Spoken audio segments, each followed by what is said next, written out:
Rieccoci cari telespettatori, adesso un capitolo estremamente importante dedicato alla nostra salute o di chi ci sta vicino. Parliamo di malattie del fegato, ma non soltanto, parliamo di gastroenterologia, quindi tutto l'apparato digerente, l'intestino e non soltanto. Lo facciamo con una grande professionista, una dei massimi esperti al riguardo, la professoressa Patrizia Burra, che abbiamo il piacere di avere qui con noi in studio. Ben arrivata, grazie di dedicarci del tempo, che è direttore dell'unità operativa complessa di gastroenterologia e tra l'altro direttore anche unità operativa UOSD, endoscopia gastroenterologica, azienda ospedaliera Università di Padova, nonché professore ordinario di gastroenterologia e poi dal 2015 prolettore alla formazione post lauream presso l'Università di Padova e tante altre cose, perché poi lei si occupa anche di un'associazione, l'AISF, giusto?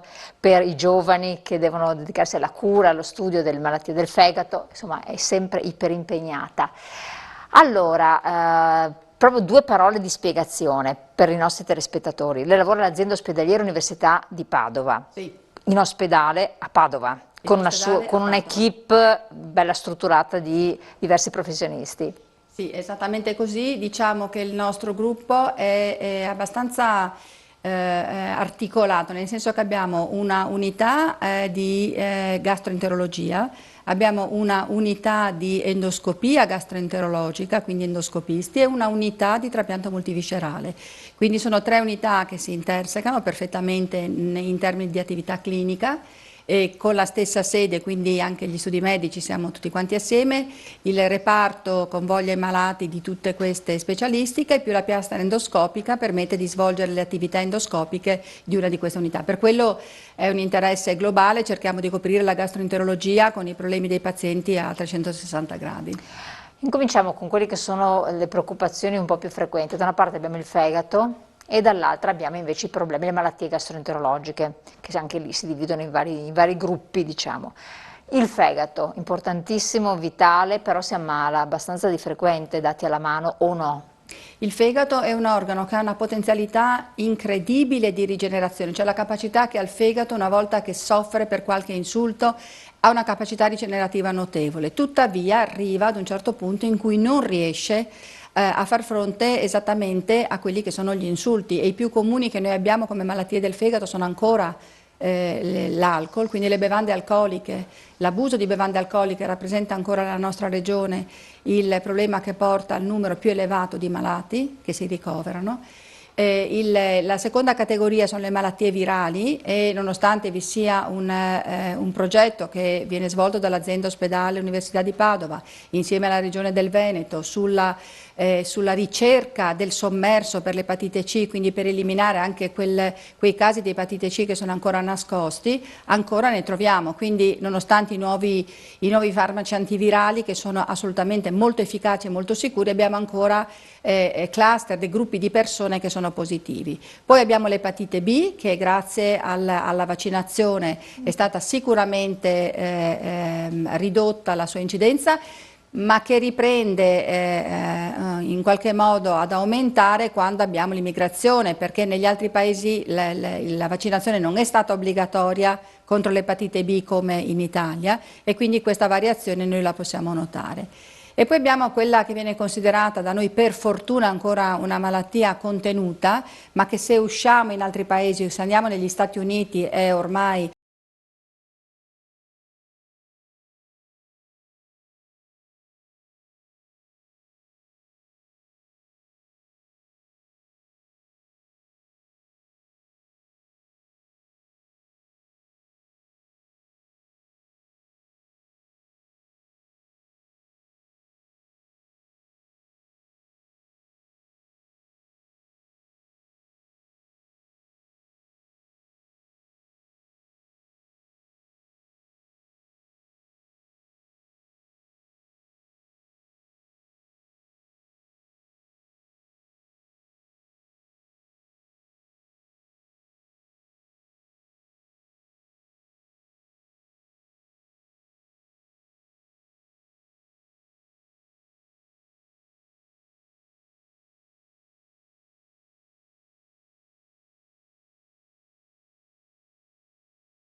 una malattia che interessa come grasso del fegato, steatosi del fegato, il 50% della popolazione, è quella che viene chiamata malattia, cioè il steatosi del fegato vuol dire del grasso all'interno del fegato, causato da un'associazione con altre malattie, il diabete, l'ipertensione arteriosa, l'aumento del colesterolo, le malattie cardiovascolari. Quindi questa è molto complessa come malattia, ma queste 4 categorie sono ad oggi le più frequenti. Poi abbiamo tutte le malattie rare che possono colpire sia i bambini che gli adulti, che rappresentano un argomento di nicchia ma di estrema rilevanza dal punto di vista della ricerca. Dove troviamo dei morbi anche. Queste malattie rare, abbiamo anche dei morbi che sono stati identificati. Certo. Hanno quindi un'incidenza però più rara, le malattie rare rispetto alla popolazione. La popolazione adesso è multietnica, appunto come diceva lei, e anche c'è la possibilità di muoversi, eccetera. Da parte dei giovani c'è consapevolezza dei rischi che si possono incorrere con uno stile di vita non corretto, perché lei mi ha citato appunto tra le cause l'epatite, come si contrae, e non solo l'epatite, poi l'abuso di alcol, e sappiamo che l'età è sempre più giovane, ma i giovani non sembrano comprenderlo. Diciamo, sì, no, ha perfettamente ragione. Diciamo che veniamo da una riunione fatta esattamente un mese fa a Bruxelles, in cui abbiamo perorato la causa di come l'aumento, cioè questa steatosi è legata all'aumento dell'obesità, e l'aumento dell'obesità è un fenomeno che stiamo verificando in Europa. Ci siamo concentrati sugli adolescenti, è veramente preoccupante che i dati del 2024 riportano il 25% dei nostri adolescenti in Europa sono già in sovrappeso o obesi. Dobbiamo sapere anche che nell'obesità poi il passaggio dall'adolescenza all'età adulta non necessariamente aiuta nella perdita di peso, anzi talvolta rimane tale quale, se non addirittura peggiora. Quindi il punto da lei fatto sull'educazione è fondamentale. Con le associazioni scientifiche, quindi sia l'AISF che quella italiana, che l'EASL, che quella europea, da anni stiamo lavorando in collaborazione per andare proprio nelle scuole in cui viene portata ai ragazzi direttamente più che agli insegnanti. Abbiamo l'accordo con gli insegnanti, ma ai ragazzi viene proprio spiegato che cosa succede se tu prendi un virus, se tu aumenti di peso, se tu hai un abuso di bevande alcoliche, oppure anche addirittura i farmaci. Alcuni farmaci possono portare ad un'epatite. E quindi stiamo cercando di insegnare, di comunicare in maniera adeguata, perché i ragazzi di oggi è vero che hanno i social media e hanno un sistema di comunicazione velocissimo, ma è al loro livello. Certo, quindi noi dobbiamo inserirci, non dobbiamo pensare che siano loro a cambiare, dobbiamo noi medici inserirci nella loro modalità di comunicazione per fargli comprendere quali sono i fattori di rischio oggi.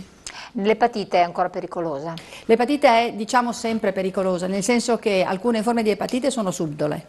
Quindi se non vi è una cultura, se non vi è una preparazione in quel determinato settore, può essere un ospedale, può essere una città, può essere il medico di famiglia, è importante sapere che i primi sintomi e le prime alterazioni degli esami biomorali possono essere indicativi di un'epatite. Sintomi quali sarebbero? I sintomi quando l'epatite si manifesta sono soprattutto la stanchezza. Oggi chi non è stanco?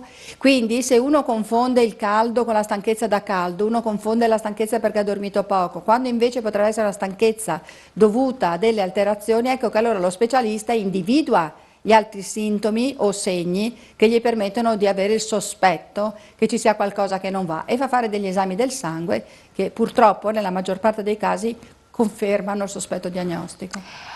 Questa patologia un po' spaventa, ma com'è che si contrae al giorno d'oggi? Diciamo che le patologie di tipo virale è un contatto soprattutto di sangue, quindi per l'epatite C abbiamo fatto delle campagne infinite per 25 anni e fortunatamente sì, dal 2014 sono usciti questi nuovi farmaci che sono eccezionali, hanno un risultato in termini sia di sicurezza che di efficacia notevole, però come dicevo c'è il sommerso, ossia se una persona ha contratto l'infezione da virus C e non sa di essere positiva, nei suoi rapporti sessuali, scambi di oggetti acuminati, scambi di pinzette, di taglierini per le unghie, il rischio di trasmissione può esistere.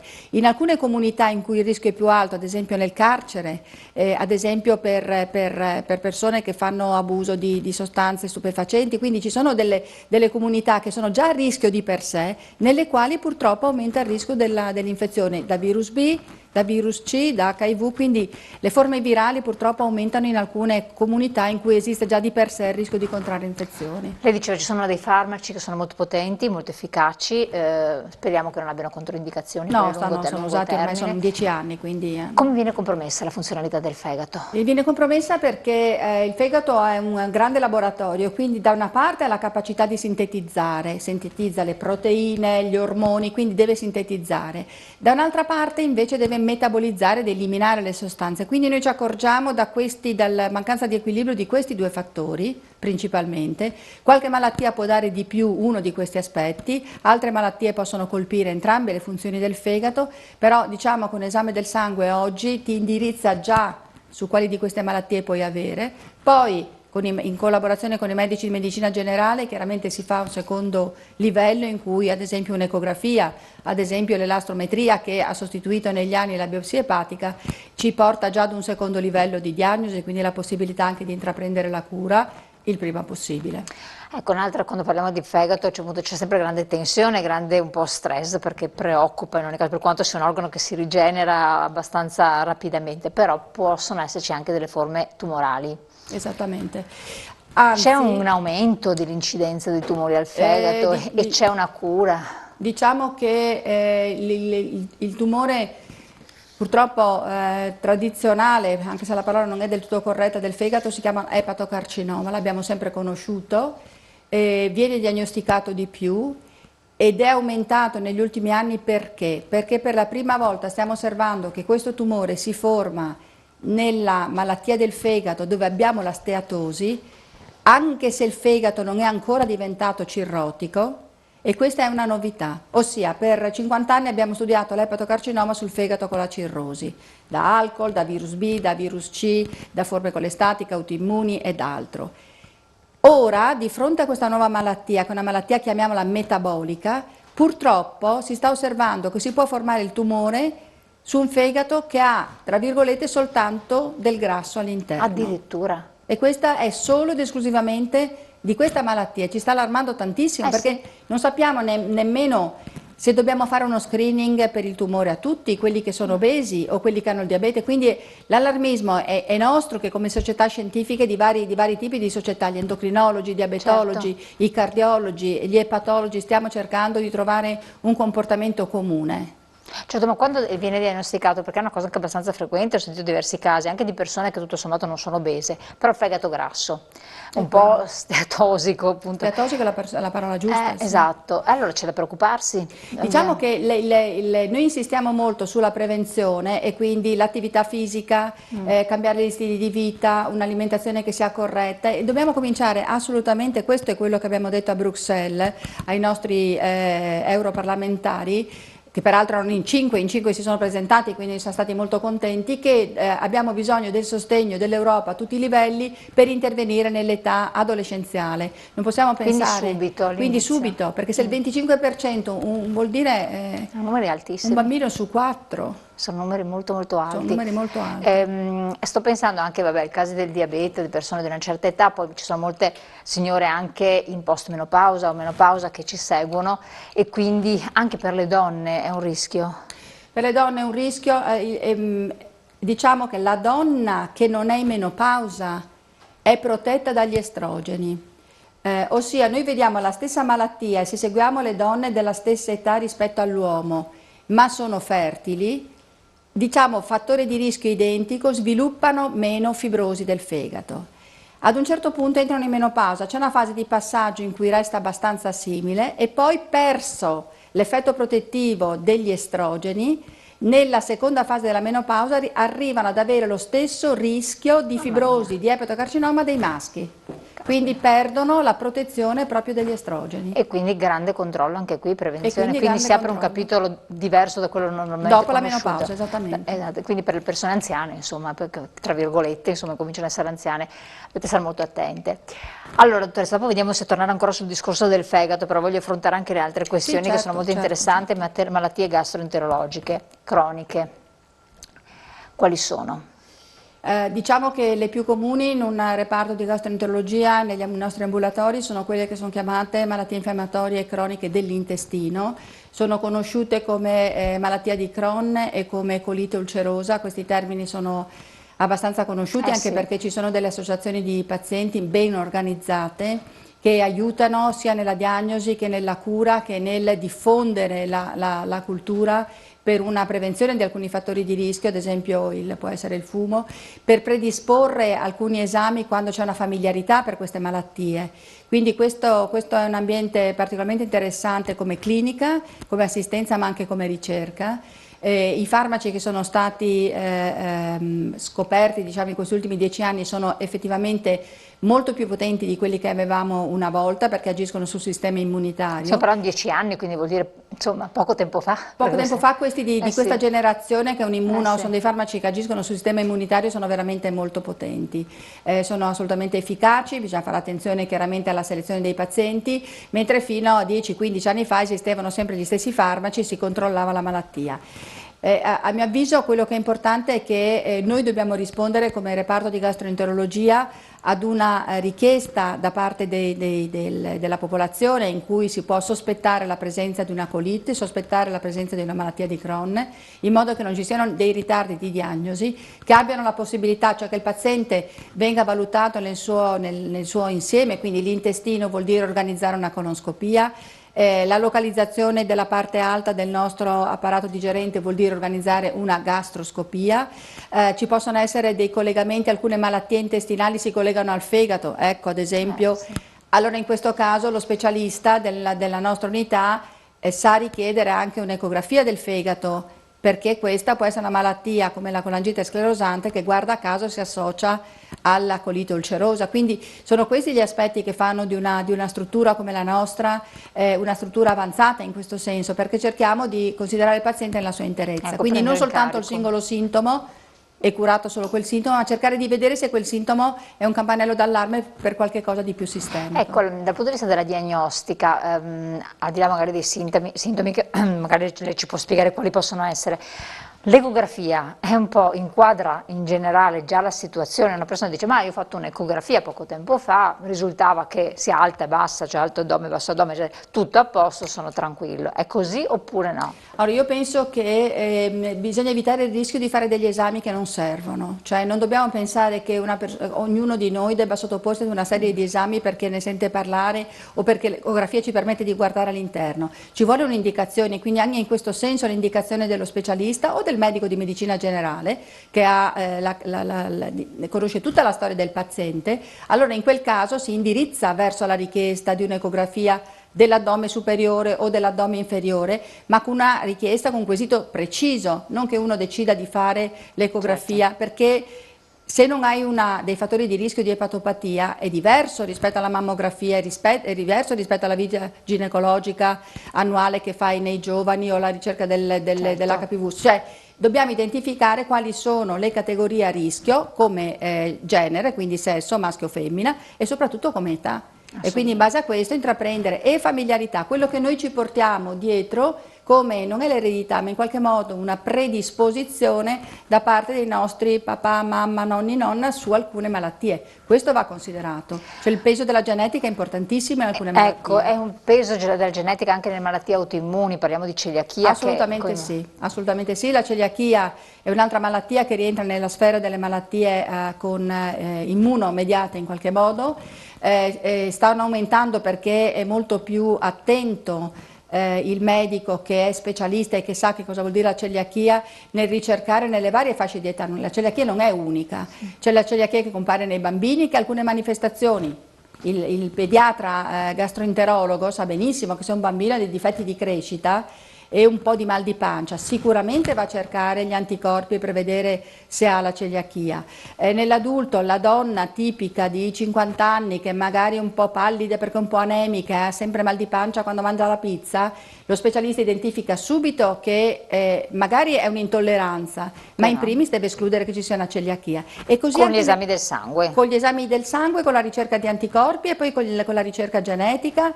E poi come ultimo livello con la ricerca endoscopica, quindi prendendo i pezzettini proprio dell'intestino e facendo la ricerca con gli anatomopatologi sulle biopsie.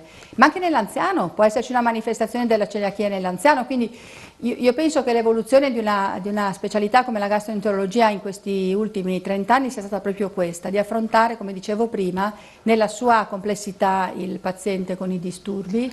In questi casi qui, professoressa, la guarigione, non si parla più di guarigione, non si guarisce dal punto di vista farmacologico, non ci sono degli avanzamenti con dei gastroprotettori della situazione per aiutare queste persone? Allora, di sicuro abbiamo a disposizione dei farmaci che possono aiutare a contenere i sintomi, e questo è un livello se abbiamo malattie croniche che sono irreversibili, e abbiamo invece dei farmaci che possono guarire.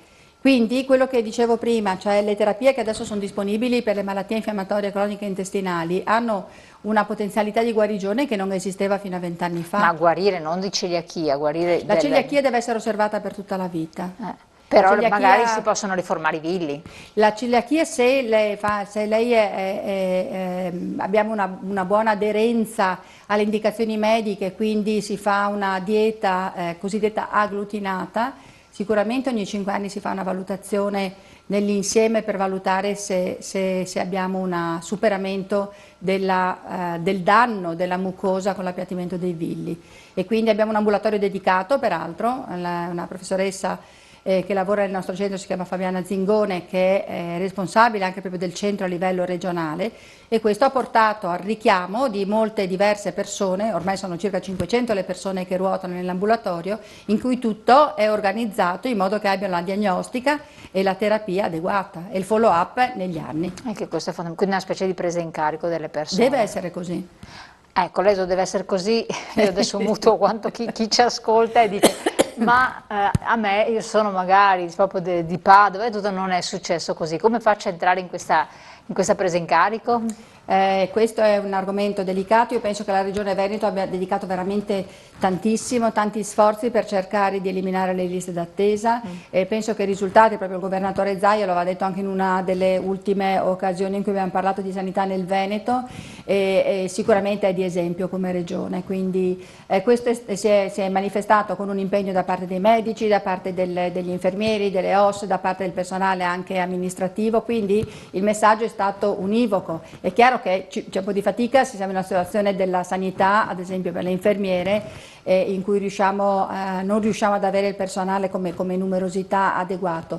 Però anche lo scambio, le convenzioni fatte, non so, tra l'azienda ospedale Università di Padova e, avendo un direttore generale che è anche direttore generale di Feltre di Belluno, ci sono degli accordi e le convenzioni per cui possiamo scambiarci anche i medici, in modo che i medici facciano un ambulatorio o una procedura che viene fatta in una certa struttura, il Sant'Antonio, di fare in modo che il paziente, cioè bisogna cambiare un po' modello anche di pensiero da parte dei medici, essere un pochino più flessibili su certe possibilità che sono assolutamente fattibili. Certo, però le persone dicono, io ho sentito che c'è questo centro specializzato di celiachia che poi è a livello regionale, diretto da questa dottoressa.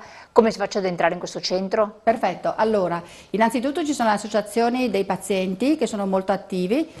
Ci sono i contatti da parte dei medici di medicina generale con noi, a cui noi rispondiamo immediatamente fornendo la possibilità di avere un appuntamento, e devo dire che una volta che abbiamo fatto la prima visita gastroenterologica, poi il nostro sistema va in automatico, nel senso che noi vediamo il paziente e una volta che il paziente ha la lettera in mano dell'ambulatorio avrà già l'appuntamento, esce.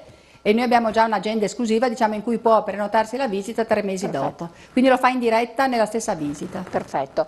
Allora, giovani, meno giovani, pazienti con la celiachia, sgarrare, cosa comporta? E poi l'altra questione, il malassorbimento, che cosa può compromettere? Si può arrivare addirittura a formazioni di carattere oncologico, tumorali? Diciamo che l'attenzione, l'aderenza del paziente alle cure deve essere un punto di forza del sistema. Chiaramente la comunicazione al paziente va fatta in modo, non deve essere spaventato, ma deve capire qual è l'importanza di seguire. E guardi, non è soltanto la pastiglia, non è soltanto la capsula, non è soltanto l'iniezione che noi raccomandiamo. Se noi parliamo di stile di vita e prescriviamo attività fisica, deve essere presa sul serio, nel senso che la camminata di quella persona che deve perdere 2-3 kg per eliminare il grasso del fegato fa parte della terapia che noi gli consigliamo. Quindi l'aderenza, quella che una volta veniva chiamata compliance, è una specie di accordo tra il medico e il paziente e viceversa, perché dopo dicono: se io perdo di peso tu mi devi assicurare che questo esame ritorna normale. Quindi è giusto che ci sia questo, che ci sia in qualche modo uno scambio, perché il paziente si sente rassicurato da questo, certo. e rinforza un po' anche il suo stare bene, e l'impegno, lo sforzo, il sacrificio che ci può mettere in certe attività, come può essere cambiamenti alimentari, come può essere l'attività fisica, quindi le modifiche dello stile di vita che ad oggi sono veramente molto importanti. La nostra dieta mediterranea viene vantata in tutto il mondo e noi non riusciamo a rispettarla. Ecco, quanto di tutte queste patologie in generale, sia del fegato che quelle dell'intestino, sono legate a un'alimentazione che si è evoluta, che però si è anche, tra virgolette, ammalata, non abbiamo più cibi veramente sani? Direi una parte consistente. Noi non sappiamo ancora quante altre malattie immunomediate, ad esempio l'esofagite eosinofila che abbiamo nei ragazzi, perché una volta non c'era, non facevamo diagnosi, o forse non avevamo quegli antigeni che possono stimolare la malattia. È una malattia che era considerata sconosciuta. Abbiamo anche di questa un centro nel nostro reparto. Ed è il Come si chiama, esofagite? Eosinofila. In questo caso è il responsabile il professor Savarino. E ormai penso che abbia più di 1000 pazienti, perché può colpire l'esofago, può colpire lo stomaco, può colpire l'intestino. Comporta un infiltrato di queste cellule, che appunto sono gli eosinofili, all'interno della parete di questi organi, e quindi questo porta alla malattia. Una volta non si conosceva. Adesso si fa sia diagnosi sempre con la biopsia, facendo l'endoscopia, e nello stesso tempo ci sono delle cure a base di cortisone in una certa fase, delle cure che si basano sulla modulazione del sistema immunitario in un'altra fase. Quindi l'evoluzione della ricerca deve andare sempre di pari passo con la clinica, e per noi che lavoriamo nell'ambito universitario con la didattica, cioè dobbiamo insegnare anche agli studenti, in modo che anche gli studenti crescano conoscendo questi nuovi aspetti sia della diagnostica che della terapia e della prognosi, come si diceva prima, per le malattie oncologiche, che purtroppo continuano a crescere. Anche l'intestino, anche le malattie dell'intestino. L'intestino, diciamo, con un sistema di screening che, sempre parlando della Regione Veneto, è attuato da circa 30 anni. Quindi del sangue occulto abbiamo cominciato ad osservare una diminuzione, però aumenta il pancreas, ad esempio. Il tumore del pancreas non solo aumenta, ma si abbassa l'età in cui facciamo diagnosi. Quindi è gravetto. Quindi in questo caso di nuovo ritorna all'obesità, di nuovo ritorna al diabete, l'alimentazione e quindi il fumo. Il fumo è un fattore di rischio fortissimo per il tumore del pancreas.